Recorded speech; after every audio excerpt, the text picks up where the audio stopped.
ታላቁ የፖለቲካና የፍልስፍና ሊቅ ኒኮሎ ማኪያቬሊ በሰዎች አእምሮ ውስጥ ያለውን የስልጣንና የመከበር ጽንሰ ሐሳብ በጥልቀት ከመረመሩት ቀዳሚዎቹ አንዱ ነው። የእሱ አስተሳሰቦች ብዙ ጊዜ እንደ ጭካኔ ቢቆጠሩም የሰው ልጅ ተፈጥሮ ያለምንም ማጋነን በግልጽ የሚያሳዩ መስታወቶች ናቸው።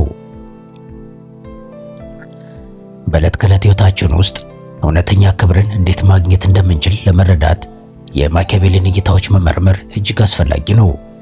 ብዙ ሰዎች ክብርን የሚፈልጉት በደግነትና ሁሉንም ሰው በማስደሰት ነው ብለው ያስባሉ። ነገር ግን ይህ አካሄድ ብዙ ጊዜ ሰዎችን ለብዝበዛና ለንቀት ሲያጋልጥ ይታያል። ማኪያቬሊ እንደሚለው የሰው ልጅ ተፈጥሮ በራሱ ጥቅም ላይ የተመሰረተ ስለሆነ ክብርን ለማግኘት ከስሜታዊነት የጸዳ ስትራቴጂን መከተል ያስፈልጋል። መከበር የሚገኘው ሰዎች ስለኛ ካላቸው አመለካከት እንጂ እኛ ስለ ራሳችን ከምናስበው ነገር አይደለም። በመሆኑም ማህበራዊ ግንኙነቶችን ስንመራ የሰዎችን ስነ ልቦና በጥልቀት መረዳት የክብር ሁሉ መሰረት ነው። ጠንካራ ስብዕናን መገንባትና የሰዎችን ድክመትና ጥንካሬ በሚገባ ማወቅ በማንኛውም ማህበራዊ መስተጋብር ውስጥ የላቀ ቦታን እንድንይዝ ያደርገናል።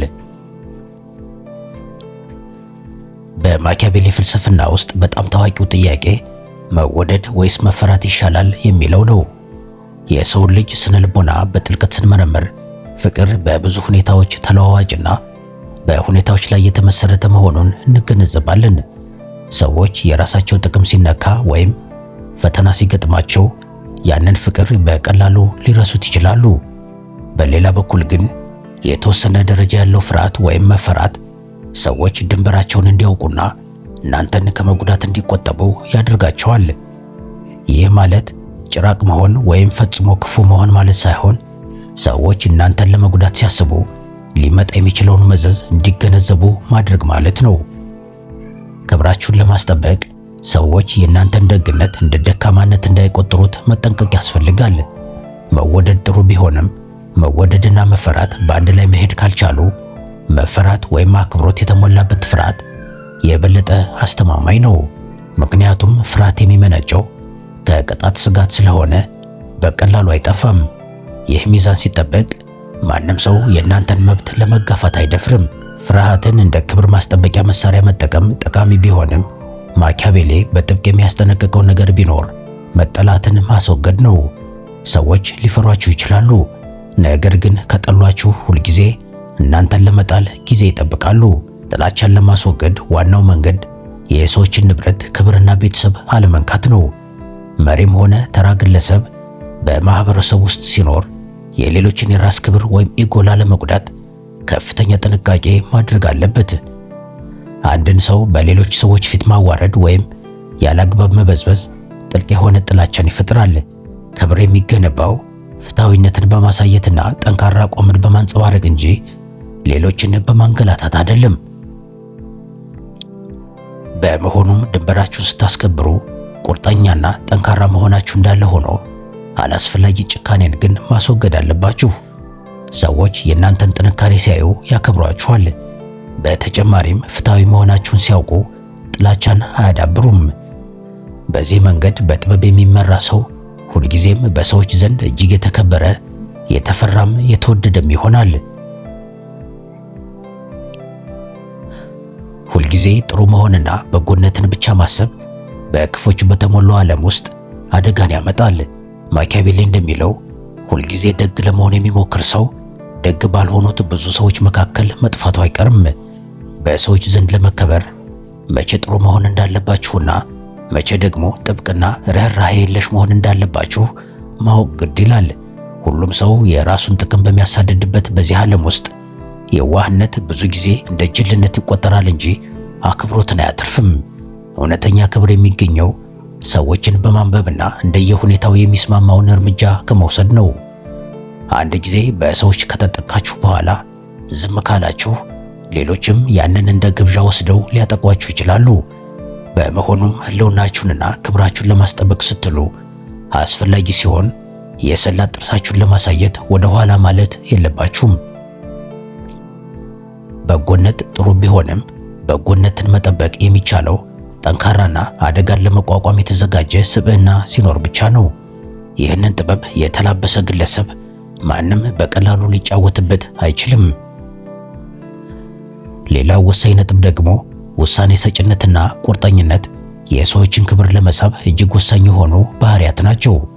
ሰዎች የሚያመነቱ፣ ሁልጊዜ ሐሳባቸውን የሚቀይሩና በራሳቸው የማይተማመኑ ሰዎችን በፍጹም አያከብሩም። ማኪያቬሊ እንደሚለው መሃል ሰፋሪነት ብዙ ጊዜ ሰዎችን ይጠቅማል ተብሎ ቢታሰብም በእውነቱ ግን ንቀትን ያመጣል። አንድ አቋም ወስዳችሁ በዛ ላይ ጸንታችሁ መቆማችሁ የውስጥ ጥንካሬያችሁን ያሳያል። ስህተት እንኳን ብትሰሩ በድፍረትና በሙሉ ልብ የተደረገ ውሳኔ ከፍርሃትና ከማቅማማት ይልቅ የተሻለ አክብሮት ያስገኝላችኋል። ውሳኔዎቻችሁን በፍጥነት ማሳለፍና የወሰናችሁትን ደግሞ መተግበር መቻል የመሪነት አቅምን ያሳያል።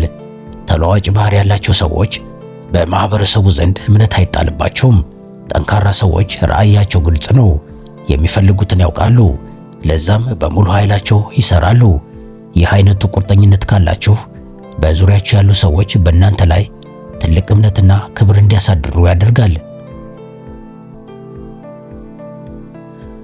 በማህበራዊ ግንኙነቶች ውስጥ ራስን ሙሉ በሙሉ ክፍት ማድረግና ከመጠን በላይ መላመድ ለንቀት ይዳርጋል። ማኪያቬሊያዊ አስተሳሰብ እንደሚያስተምረን ምስጢራዊነትን መጠበቅና የተወሰነ ርቀት መፍጠር አክብሮትን ይጨምራል።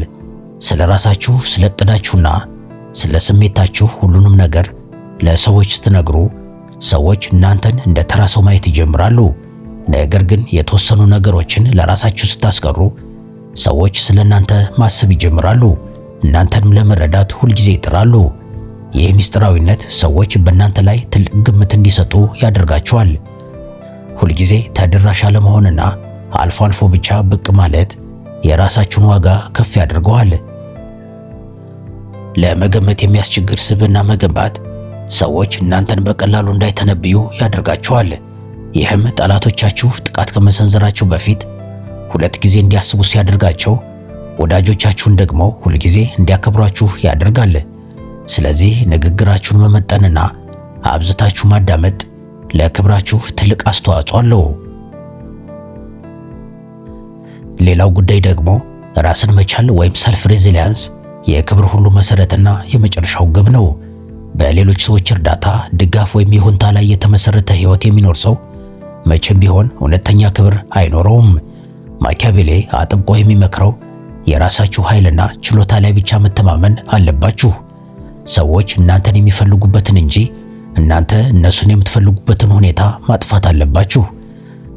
ዕውቀታችሁን፣ ክህሎታችሁንና አቅማችሁን በማዳበር ሌሎች በእናንተ ላይ ጥገኛ እንዲሆኑ ማድረግ ትልቅ የክብር ምንጭ ነው። በማንኛውም አስቸጋሪ ሁኔታ ውስጥ ራሳችሁን ማዳን እንደምትችሉ ስታውቁ በራስ መተማመናችሁ በእጅጉ ይጨምራል። ይህ ደግሞ በገጽታችሁ ላይ ሁሉ ይንጸባረቃል። ጠንካራ ሰዎች ችግር ሲገጥማቸው ወደ ሌሎች አይሮጡም፣ መፍትሄውን ከራሳቸው ውስጥ ይፈልጋሉ። ይህንን የውስጥ ጥንካሬ ስታሳዩ ሌሎች ሰዎች በድንቅ አክብሮት ይመለከቷችኋል። ስለዚህ ጊዜያችሁንና ጉልበታችሁን ራሳችሁን ለማሻሻልና ማንንም ላለመለማመጥ ኢንቨስት ማድረግ አለባችሁ።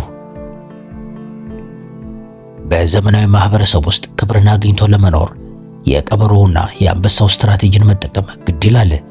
አንበሳ ጠንካራ ቢሆንም ወጥመዶችን ማየት ግን አይችልም። ቀበሮ ደግሞ ወጥመዶችን ብታውቅም ተኩላዎችን ማስፈራራት አትችልም።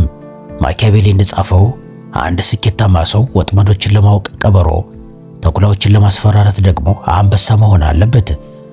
ሰዎች ሊያታልሏችሁ ወይም ሊያጠምዷችሁ ሲሞክሩ እንደ ቀበሮ ብልህና አስተዋይ በመሆን እቅዳቸውን ማክሸፍ አለባችሁ።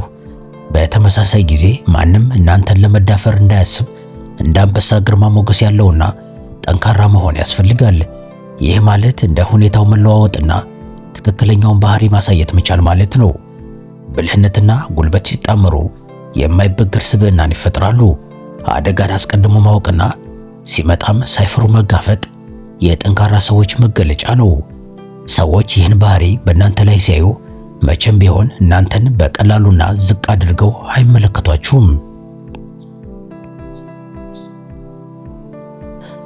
የሰው ልጅ ተፈጥሮ በአብዛኛው በሚያዩ ነገር ላይ ይመሰረታል። ማኪያቬሊ እንደሚለው ሁሉም ሰው የምትመስሉትን ያያል፣ ጥቂቶች ግን ማንነታችሁን ይረዳሉ። ስለዚህም ለሰዎች የምታሳዩት ገጽታ ለምታገኙት ክብር ትልቅ ሚና ይጫወታል። ልብሳችሁ፣ አረማመዳችሁ፣ አነጋገራችሁና አጠቃላይ ሞገሳችሁ የውስጣችሁን ጥንካሬ የሚያንጸባርቅ መሆን አለበት። ምንም እንኳን ጥሩ ሰው ብትሆኑም ውጫዊ ገጽታችሁ ደካማ ከሆነ ሰዎች በመጀመሪያ እይታ ይንቋችኋል። ስለዚህ ራሳችሁን በክብር ማቅረብና በራስ መተማመን የተሞላበት አኳኋን ማሳየት እጅግ አስፈላጊ ነው። አንዳንዴ ሰዎች ጥልቅ ማንነታችሁን ለማወቅ ጊዜ አይኖራቸውም። በሰከንዶች ውስጥ አይተው ይገምቷችኋል። እውነተኛ ክብራችሁን ለማስጠበቅ የውሸት ማንነት መፍጠር ሳይሆን ያላችሁን ጥንካሬ በጥበብ ለዓለም ማሳየት ነው። ጠንካራ አቋም፣ የተረጋጋ መንፈስና የጠራ ዓላማ ያለው ሰው በርቀት ሲታይ እንኳን ክብርን ያስገድዳል። ይህ ምስል አንዴ ከተገነባ በኋላ በሰዎች አእምሮ ውስጥ ለረጅም ጊዜ ተቀርጾ ይቀራል። ሌላው ጉዳይ ደግሞ መርዛማና የማይመቹ ሰዎችን ከህይወታችን ማስወገድ ክብርን ለማስጠበቅ ከሚረዱ ትላልቅ ውጊያዎች ውስጥ አንዱ ነው። ማኪያቬሊያዊ አካሄድ ሰዎችን በማግባባትና ግጭትን በመፍራት ጊዜ ከማጥፋት ይልቅ ቆራጥ እርምጃ መውሰድን ይመክራል። ድንበራችሁን የሚጥሱ ሰዎችን በአግባቡ ካላስተናገዳችኋቸው ሌሎችም ያንን እያዩ ክብራችሁን ይቀንሳሉ። ስለዚህ መርዛማ ሰዎችን ያለምንም ጸጸት ከህይወታችሁ ማራቅ የጥንካሬ ምልክት ነው። ከእነሱ ጋር ክርክርና እሰጥ አገባ ውስጥ መግባት እነሱን ልክ እንደማክበር ነው። ዝምታ፣ ርቀትን መጠበቅና ግንኙነትን በድንገት ማቋረጥ እጅግ የተሻሉ ስትራቴጂዎች ናቸው። ኃይላችሁንና ጊዜያችሁን ለእንደዚህ አይነት ሰዎች አለማጥፋታችሁ ለራሳችሁ ያላችሁን ከፍተኛ ግምት ያሳያል። ይህንን ስታደርጉ በዙሪያችሁ ያሉ ትክክለኛ ሰዎች የእናንተን ጥንካሬ አይተው የበለጠ ያከብሯችኋል። አላስፈላጊ ሸክሞችን ከትከሻችሁ ላይ ማውረድ ጉዟችሁን ከማቅለሉም በላይ ለማንም ተገዥ እንዳልሆናችሁ ያረጋግጣል። ሌላው ወሳኝ ነጥብ ደግሞ የልግስናና የቆጣቢነት ሚዛንን መጠበቅ በሰዎች ዘንድ ላለው ክብር ወሳኝ ነው። ማኪያቬሊ እንደሚለው ሁልጊዜ ሰጪ መሆን በመጨረሻ ወደ ድህነትና ንቀት ይመራል። ሰዎችን በገንዘብ ወይም በስጦታ ብቻ ለማስደሰት መሞከር የሰዎችን ፍላጎት መጨመር እንጂ እውነተኛ ክብርን አያመጣም። አንድ ቀን መስጠት ስታቆሙ ቀደም ሲል ያደረጋችሁት ሁሉ ተረስቶ ጥላቻን ታተርፋላችሁ።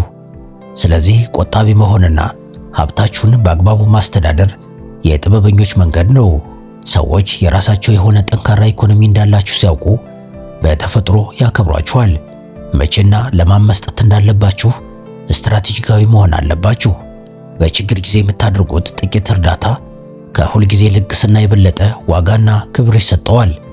በማኪያቬሊ ፍልስፍና መሰረት በሰዎች ዘንድ መከበር የሚገኘው የሰውን ተፈጥሮ በትክክል በመረዳትና የራስን ስሜት በመቆጣጠር ነው። እውነተኛ ክብር የሚገኘው የበጎነትንና የጥንካሬን ሚዛን በመጠበቅ ራስን በመቻልና በሚያስፈልግ ጊዜ ቆራጥ ውሳኔዎችን በማሳለፍ ነው። ዓለምን እንዳለች መቀበል እንጂ እኛ እንድትሆን እንደምንመኛት አድርገን ማሰብ አደጋ አለው። የሰዎችን ስነ ልቦና አንብቦ በዛ ልክ ስትራቴጂን መንደፍ ስኬታማና የተከበረ ግለሰብ ያደርጋል። መወደድንና ርካሽ ፍቅርን ከማሳደድ ይልቅ ፍትሃዊ የሆነና በአክብሮት የታጀበ ፍርሃትን መገንባት የበለጠና ዘላቂ ክብርን ያስገኛል። መርዛማነትን ማስወገድ፣ የራስን ማንነት በጥበብ ማሳየትና የሚስጥራዊነትን ድንበር ማቆየት የክብር ምሰሶዎች ናቸው። ይህንን ጥበብ በሕይወታችሁ ውስጥ መተግበር ከጀመራችሁ ማንም ሰው በቀላሉ ሊጋፋው የማይችለው ጠንካራ ስብዕናና እጅግ ከፍተኛ የሆነ ማህበራዊ ክብርን ትጎናጸፋላችሁ።